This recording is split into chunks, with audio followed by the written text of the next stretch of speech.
Clarkson and Shands, investigating the issue. Now, if you are hacked or stalked online, what happens? We'll find out in just a moment. Hello, Liz. Hello, Craig. How are you? It's nice to have you here. It's a pleasure to be here. So this week we're talking about on Clarkson and Shands. We like to uncover the issues, as you know. And this week we're talking about our world going online. This was kind of in the face of Mark Zuckerberg and the scandal around Facebook and the data there. He was under severe heat there, wasn't he, for a while? Interesting. In about half an hour, Facebook is set to report its first quarter earnings after the bell. I'm not sure if the bell is at 5 p.m. or not, but it's 4:20 at the moment in New York, so it won't be long. So that's really interesting stuff. So we thought we'd take a closer look at how our world has changed now that we've gone online.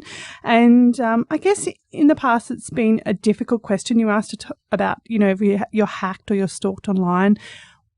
The laws are probably still trying to catch up to how quickly we're moving. And so we found out that there is such a thing called an e-investigator.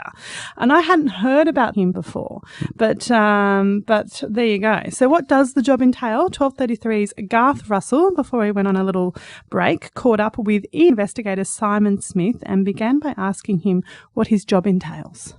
Well, I'm a cybersecurity professional, so I tend to sort of look after parts where police don't really attend to these sort of events because they're kind of in the middle of physical crime and the unseen crime. So often people get attacked with their Facebook accounts and they get stalked, for instance, and you can't see it. And that's where I come in. I sort of find the people behind these hacked Facebook accounts or hacked social media accounts, and I find the actual person behind it and help them get their justice that way.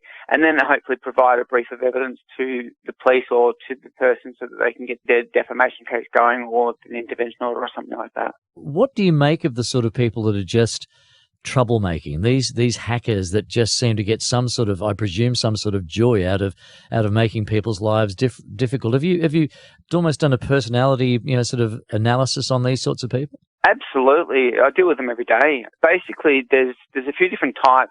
They're not actually at all anywhere near as smart as what the media purports them to be. And in fact, hacking in general, I've got obviously hacking qualifications, and because I've been programming, I can reverse engineer. Yeah. But generally, your typical hacker is really only just sort of reading a script of what someone else has already figured out by reverse engineering something that's actually already been done. So It's almost like just sort of playing for them, It's not like they can be called in to solve a massive cyber crime, for the government, unless you really are talking the real head honcho people like Snowden sort of thing. But and what are the penalties that someone caught hacking can face? Yeah, well, that's a very good question. And in fact, people don't realise that when they go behind a computer and they are playing and they're not actually good at what they do, when honestly, I've seen some pretty bad hackers and caught some pretty bad scammers that have left so much obvious trails behind. It is actually indeed punishable by jail here in Australia. It's a common law offence to basically intercept a telecommunications device, which could be the internet or it could be a phone, and also to cause menace or harm to another person's computer or to a server, and to cause loss. And also it's stalking, if you're constantly bombarding people or pretending to be someone else. I've done a lot of stalking cases and got a lot of people stalking orders, and that's one of the biggest things I was getting to before, where people don't know who the actual defendant is, so there's no point going to a lawyer or going to the police when you don't know who you're actually going to go against. Is there a piece of advice you'd give people? Is there a way that people, or things that people can do to help safeguard their privacy, help safeguard, from this sort of activity? Yes, please protect yourself on social media. But just the littlest things. I mean, we don't really need to know that you're eating lunch and,